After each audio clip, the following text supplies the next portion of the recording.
Database schema ডেটাবেসের যে সামগ্রিক পরিকল্পনা এবং ডিজাইনকে ডেটাবেসের স্কিমা বলা হয়। আমরা জানি একটি ডেটাবেসের মধ্যে একাধিক টেবিল থাকে, অসংখ্য টেবিল সেখানে থাকতে পারে, তাদের বিভিন্ন টেবিলের মধ্যে রিলেশান থাকতে পারে। তো ডেটাবেসের সেই সমস্ত টেবিল, তাদের মধ্যেকার রিলেশন, প্রত্যেকটা টেবিলের মধ্যে তাদের যে অ্যাট্রিবিউট রয়েছে সেই সমস্ত অ্যাট্রিবিউট, তাদের মধ্যে যে প্রাইমারি কি, ফরেন কি, এই সমস্ত কি, এবং পুরো ডেটাবেসের যে স্ট্রাকচার, টেবিলগুলোর মধ্যে সম্পর্ক, তাদের মধ্যে রিলেশান, কিভাবে টেবিলটা তৈরি হচ্ছে, সব কিছু নিয়ে যে একটি সামগ্রিক পরিকল্পনা করা হয়, সেই পরিকল্পনাকেই বলা হয় স্কিমা। স্কিমা কথাটা এসছে স্কিম থেকে। এই স্কিম কথার অর্থই হচ্ছে প্ল্যান করা বা পরিকল্পনা করা। আমরা এখানে দুটো টেবিল দেখতে পাচ্ছি, একটা হচ্ছে স্টুডেন্ট টেবিল আর একটা হচ্ছে মার্কস টেবিল। স্টুডেন্ট টেবিলটা হচ্ছে এনটিটি 1 এবং মার্কস টেবিলটা হচ্ছে এনটিটি 2 বা টেবিল 2। দুটো টেবিলের মধ্যে রিলেশান রয়েছে, রিলেশান হচ্ছে অবটেন স্টুডেন্ট, অবটেন মার্কস।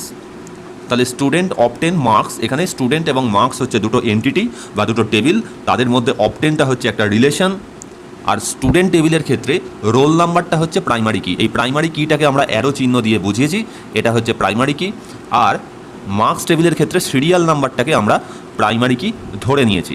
এখানে স্কিমা হচ্ছে আমরা দেখিয়েছি যে দুটো যে টেবিল রয়েছে, স্টুডেন্ট টেবিল এবং মার্কস টেবিল, তারা কীরমভাবে তৈরি হয়েছে, পুরো পরিকল্পনাটিকে বলা হয় স্কিমা। তাহলে এখানে স্টুডেন্ট টেবিল রয়েছে, এখানে স্টুডেন্ট টেবিলটি রোল নাম্বার, নেম এবং অ্যাড্রেস, এই তিনটে অ্যাট্রিবিউট নিয়ে তৈরি। আবার মার্কস টেবিলটা serial number, roll number, Bengali, English, এই চারটে অ্যাট্রিবিউট নিয়ে তৈরি। এবং এখানে আরও দেখানো হয়েছে যে প্রাইমারি কি কীভাবে দেখানো হয়েছে না, স্টুডেন্ট টেবিলে রোল নাম্বারের নিচে একটা ড্যাশ চিহ্ন রয়েছে, এই ড্যাশ দিয়ে বোঝানো হচ্ছে যে রোল নাম্বারটা হচ্ছে স্টুডেন্ট টেবিলের প্রাইমারি কি।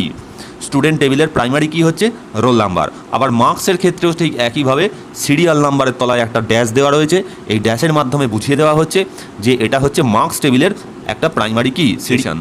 অবটেনটা হচ্ছে একটা রিলেশন, এবং এখানে দেখানো হচ্ছে রোল নাম্বার এবং সিরিয়াল নাম্বার দুটো প্রাইমারি কি একসাথে সংযুক্ত করে একটা রিলেশন তৈরি হয়। তবে দুটো বা ততোধিক সংখ্যক টেবিলের মধ্যে যে রিলেশন তৈরি হচ্ছে, প্রত্যেকটা টেবিলের প্রাইমারি কিগুলোকে সংযুক্ত করলে, অপোজিট করে দিলেই সেটাকেই রিলেশন বলা হবে। তাহলে এবং এই পুরো যে প্ল্যানটা, এই প্ল্যানটাকে বলা হচ্ছে স্কিমা। ডেটাবেস হচ্ছে একটা সফটওয়্যার যেটা কম্প্যাক্ট ফর্মে পাওয়া যায়, এবং তার মধ্যে আমরা বিভিন্ন ধরনের কাজ করতে পারি। আমরা সেখানে টেবিল তৈরি করতে পারি, সেখানে কোয়ারি তৈরি করতে পারি। এই ডেটাবেস প্রোগ্রাম করার জন্য আমাদের যে সফটওয়্যারগুলো লাগে সেগুলো হচ্ছে ওরাকেল, মাইএসকিউএল, এসকিউএল সার্ভার, এবং আমাদের সিলেবাসে যেটা রয়েছে ক্লাস 12-এর সেটা হচ্ছে এমএস অ্যাক্সেস। ডেটাবেস টুলস হিসেবে বা ডেটাবেস সফটওয়্যার হিসেবে কাজ করার জন্য আমাদের সিলেবাসে রয়েছে এমএস অ্যাক্সেস। আমরা ডান দিকে অ্যাক্সেসের একটা উইন্ডো একটা দেখতে পাচ্ছি, সেখানে বিভিন্ন ধরনের অপশান সেখানে রয়েছে, যেমন টেবিল তৈরি করার একটা অপশান দিচ্ছে, কোয়ারি তৈরি করার অপশান দিচ্ছে, ফর্মস তৈরি করার অপশান দিচ্ছে, রিপোর্ট তৈরি করার অপশান দিচ্ছে।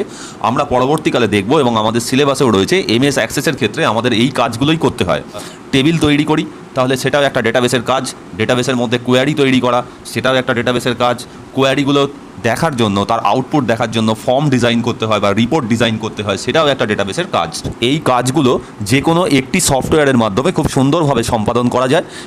সেই জন্য ডেটাবেসকে একটা কম্প্যাক্ট সফটওয়্যার হিসেবেই পাওয়া যায়, এবং তার মাধ্যমেই ডেটাবেসের যে সমস্ত কাজ আমরা করতে পারি। এবং প্রত্যেকটা ডেটাবেস যেটা রয়েছে, Oracle, SQL server, MS access, প্রত্যেকটিতেই এই একই ধরনের কাজগুলো করা যায়। এবার আমরা একটি উদাহরণের মাধ্যমে দেখব যে আমরা বাস্তবে কী করে ডেটাবেসে কাজ করতে পারি, ডেটাবেস কিভাবে ব্যবহার করা হয়। আমরা উদাহরণস্বরূপ ধরে দিলাম একটি কলেজ অ্যাডমিশনের একটি ওয়েবসাইট রয়েছে এখানে।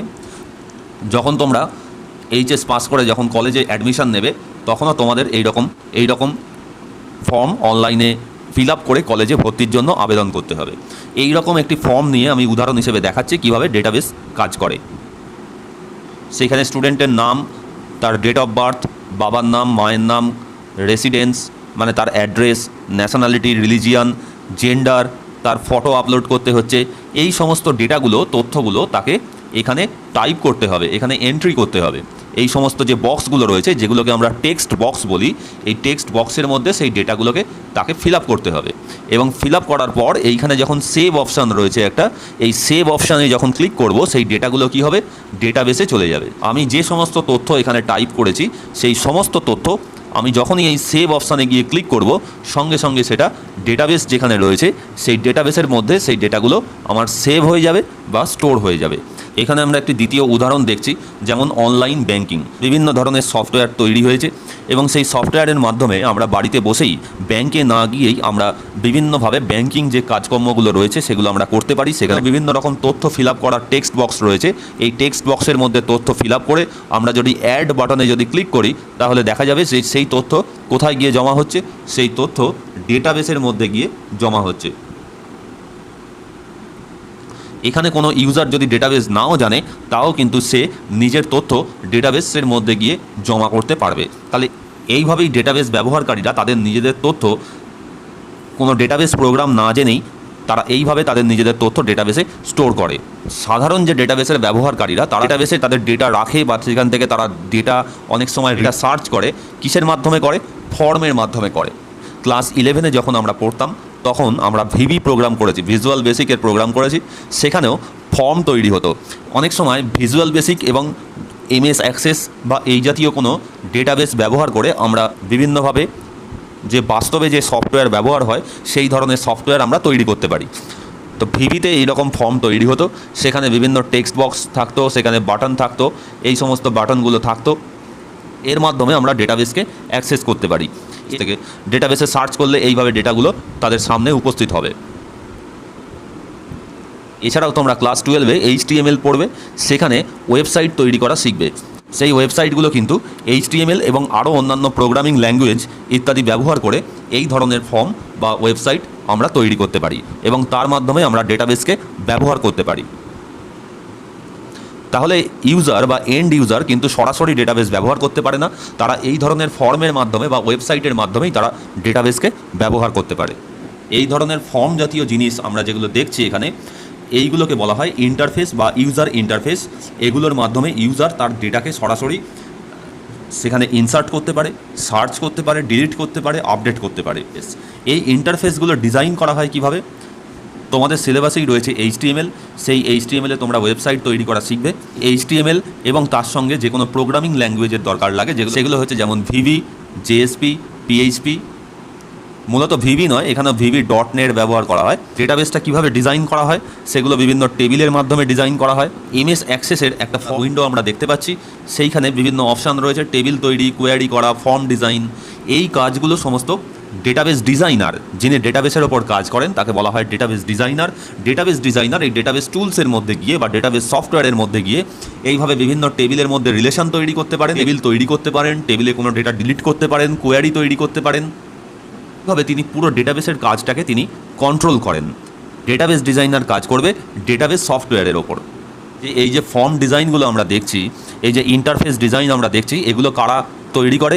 এগুলো তৈরি করে অ্যাপ্লিকেশন প্রোগ্রামার বা প্রোগ্রামাররা এই ধরনের ফর্ম তৈরি করে। যারা প্রোগ্রামিং ল্যাঙ্গুয়েজের ওপর কাজ করে তারা এই ধরনের প্রোগ্রাম তারা তৈরি করে। এদেরকে ডেটাবেস ইউজাররা কিন্তু এই লেভেলে গিয়ে কোনো কাজ করতে পারে না। আগে 3টে ধাপের মাধ্যমে ডেটাকে সংরক্ষিত করা হয় ডেটাবেসের মধ্যে। ইউজার কি করে?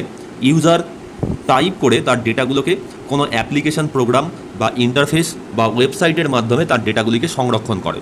আমরা প্রথমে যে ফর্ম ডিজাইন আমরা দেখেছি, যে ফর্ম ডিজাইন দেখেছি, সেই ফর্ম ডিজাইনের মধ্যে দিয়ে ইউজার কি করে? তার ডেটাগুলিকে স্টোর করতে সাহায্য করে। সেখানে যে প্রোগ্রামগুলো চলে সেগুলোকে বলা হয় অ্যাপ্লিকেশন প্রোগ্রাম বা ইন্টারফেস বা ওয়েবসাইট।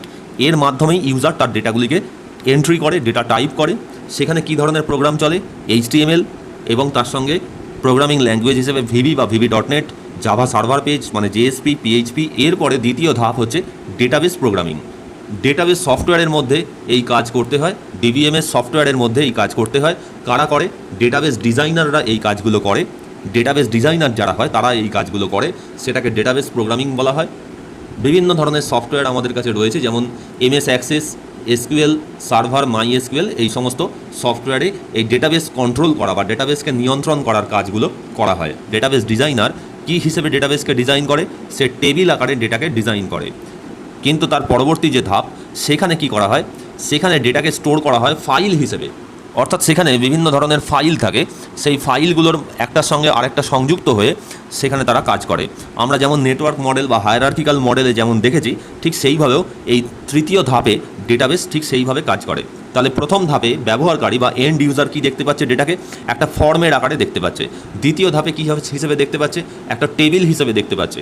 3 নম্বর ধাপে ডেটাকে দেখা যাচ্ছে কীভাবে না ফাইল হিসেবে, ফাইল অর্গানাইজেশন হিসেবে দেখতে পাচ্ছে। যে একদম শেষ ধাপে আমরা দেখতে পাচ্ছি যে ডেটা রয়েছে অরিজিনাল ডেটাবেস স্টোরেজ আমরা দেখতে পাচ্ছি সেকেন্ডারি মেমোরিতে রয়েছে, যেখানে অরিজিনাল ডেটাগুলো স্টোর হয়। অরিজিনাল ডেটা স্টোর হয় সেকেন্ডারি মেমোরিতে। র্যামের মধ্যে কোনো ডেটা স্টোর হয় না, পার্মানেন্টলি স্টোর করা যায় না।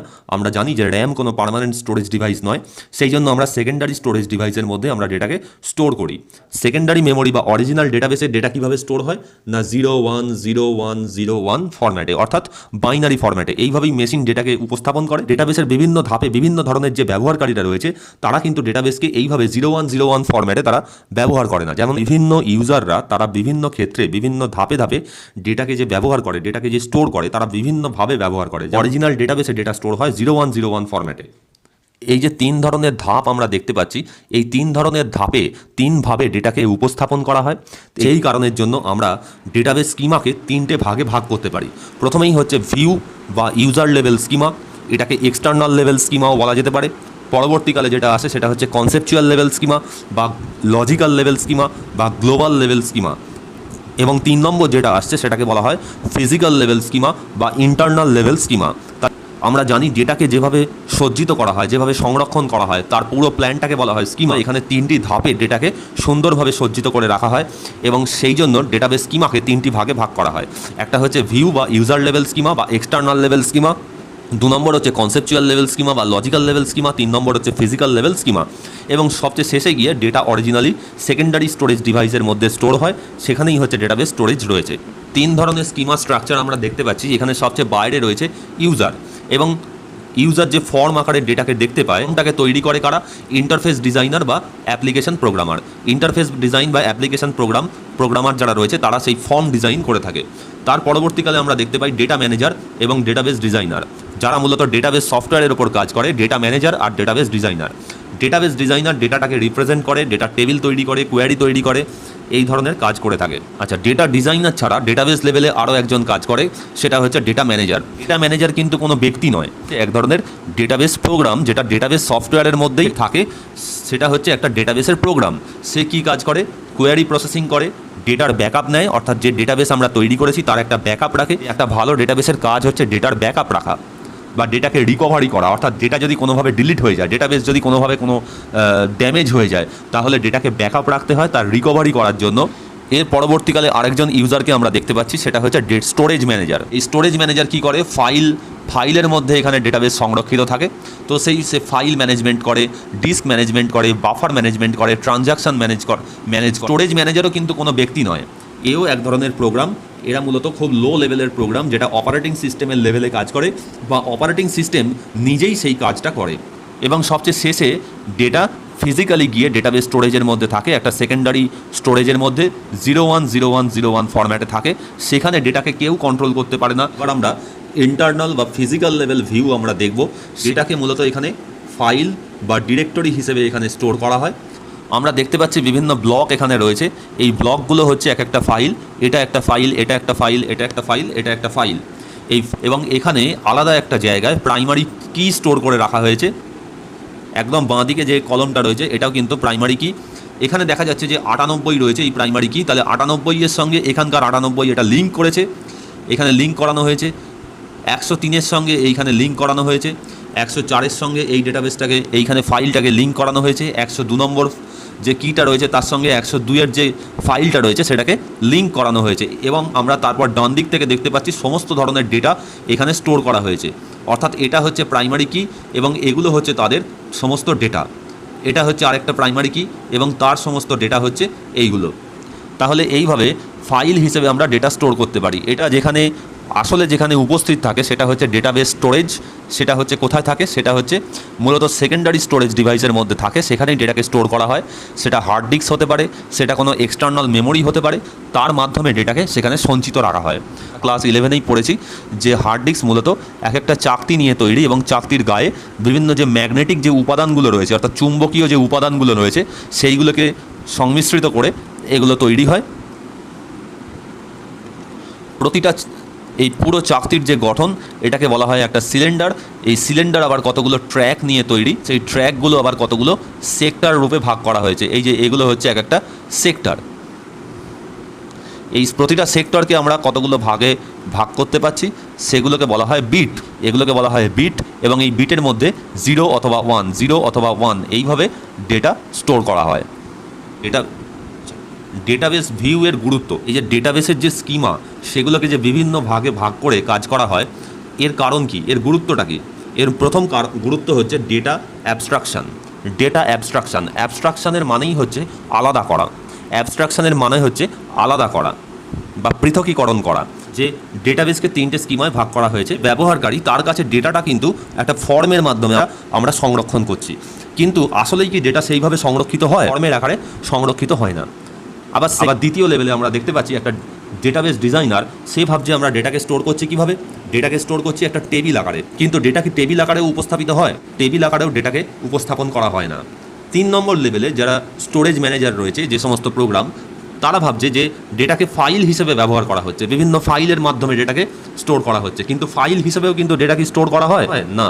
ডেটাকে ফাইল হিসেবেও স্টোর করা হয় না, ডেটাকে আসলেই স্টোর করা হয় 0101 অর্থাৎ বাইনারি ফরম্যাটে। তাহলে প্রত্যেকটা লেভেল ভাবছে যে আমরা এইভাবে কাজ করছি, কিন্তু তার নিচের লেভেলে গিয়ে দেখা যাচ্ছে না, ডেটা কিন্তু সেইভাবে থাকছে না। ডেটার যে প্রকৃত রূপ 0101 ফরম্যাট, সেই 0101 ফরম্যাটটা কিন্তু কেউ দেখতে পাচ্ছে না। তাহলে প্রত্যেকটা লেভেলের সঙ্গে প্রত্যেকটা লেভেলকে আলাদা করে দেওয়া হচ্ছে।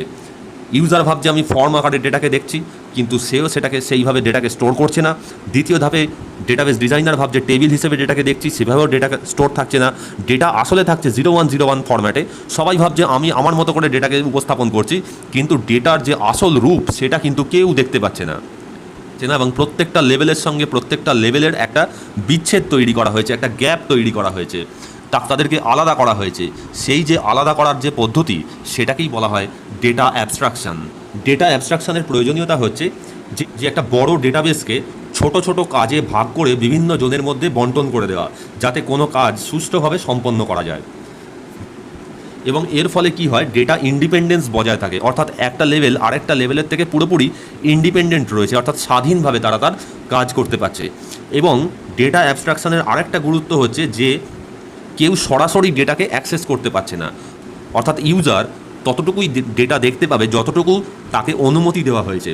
আবার একটা ডেটাবেস ডিজাইনার ততটুকুই ডেটা দেখতে পাবে যতটুকু তাকে অনুমতি দেওয়া হয়েছে, তার বেশি কিন্তু সে দেখতে পাবে না। সে কিন্তু একদম অরিজিনাল স্টোরেজ স্পেসে গিয়ে কাজ করতে পারবে না। আবার ফাইল ম্যানেজারের ক্ষেত্রেও সেই একই রকম অনুমতির দরকার পড়বে। তাহলে এইভাবে ডেটাকে সিকিওর করা যায়। অরিজিনাল ডেটা যেখানে সংরক্ষিত রয়েছে সেই স্পেসটা কেউ জানেই না। এইভাবে ডেটাকে সিকিওর করা যায়, ডেটার নিরাপত্তা প্রদান করা যায়, এটা ইন্ডিপেন্ডেন্স বা ডেটার স্বাধীনতা রক্ষা করা। 3টে লেভেলে প্রত্যেকটা লেভেল একে অপরের থেকে স্বাধীনভাবে তারা কাজ করতে পারছে। যারা অ্যাপ্লিকেশন প্রোগ্রামার তারা ভাবছে যে আমরা আমাদের এইটুকু কাজ আমরা করি, আমাদের যে ফর্ম ডিজাইন বা ইন্টারফেস ডিজাইনের যে কাজটা রয়েছে সেটা তারা সুন্দরভাবে করছে। ডেটাবেস ডিজাইনার যারা রয়েছে তারা ডেটাবেসটাকে সুন্দরভাবে তৈরি করছে, এবং যে সমস্ত অপারেটিং সিস্টেম বা যে সমস্ত সফটওয়্যার, যারা লো লেভেল সফটওয়্যার, যারা ফাইল ম্যানেজারের কাজ করে, তারা সেই ফাইলটাকে ম্যানেজ করছে। প্রত্যেকেই ভাবছে আমার কাজ এইটুকুর মধ্যেই আমি সীমাবদ্ধ থেকে আমার নিজের কাজটা করে যাই। প্রত্যেকে যদি প্রত্যেকের নিজেদের কাজ যদি করতে পারে, তাহলে অরিজিনাল যে ডেটাবেস রয়েছে সেখানে কোনো দিন ডেটা লস হবে না, ডেটার কোনো গণ্ডগোল দেখা দেবে না। খুব সহজেই ডেটাকে ইনসার্ট করতে পারবো, আপডেট করতে পারবো, ডিলিট করতে পারবো, এবং সেখান থেকে সার্চও করে আনতে পারবো। তাহলে এই যে ইনসার্ট, আপডেট, ডিলিট, সার্চ, এই যে অপারেশনগুলো রয়েছে, এই যে কাজগুলো রয়েছে, এই কাজগুলোকে সহজতর করে হচ্ছে ডেটা ইন্ডিপেন্ডেন্স। যদি বলা হতো যে এই যে অরিজিনাল ডেটাবেসে যেখানে কিনা ডেটা 0101 ফরম্যাটে যেখানে স্টোর রয়েছে সেখানে গিয়ে নতুন ডেটাকে ইনসার্ট করতে, তাহলে কি আমরা পারতাম? নিশ্চয়ই পারতাম না। কারণ সেখানে কিভাবে হার্ড ডিস্কের মধ্যে, সিলিন্ডার, ট্র্যাক, সেক্টরের মধ্যে সেখানে ডেটা খুঁজে পাওয়া সম্ভবই নয়। সেই জন্য প্রত্যেকটা ভিউয়ের যে প্রোগ্রামার রয়েছে তারা যদি তাদের নিজেদের কাজগুলো ঠিকঠাকভাবে করতে পারে, তাহলে সহজেই ডেটা ইন্ডিপেন্ডেন্স বজায় থাকে, ডেটাবেসে কোনো ভুল হওয়ার সম্ভাবনা